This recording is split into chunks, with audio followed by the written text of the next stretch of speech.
सियालकोट तैयार हो जाओ, ख्वाजा वेंटिलेटर तैयार हो जाओ। इनकलाब आ रहा है,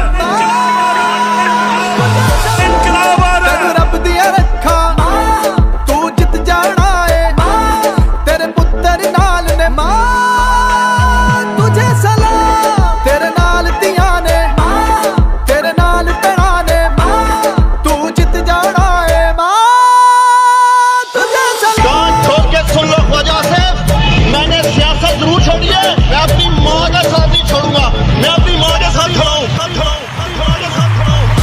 ख्वाजे दी दौड़ लवा दे, जमानत जब्त करा दे, डारा दा पार वखा के पटवारी नुकरे ला दे। मां तेरे उत्तों साडी जिंद कुर्बान है, तेरी जीदारी उत्ते सानू बड़ा मान है। डट के खड़ा तेरा पुत कप्तान है, नाल खड़ी सियालकोट दी आवाम है। उस्मान डार, जरा आज आपने डाकुओं का मुकाबला किया, मैं आज आपको खराज तहसीन पेश करता हूँ, खराज तहसीन पेश करता हूँ, तहसीन पेश करता हूँ। तेरी अजमत उच्ची, तेरी शान निराली, तू हिम्मत वाली, तेरे तो सदके जावा।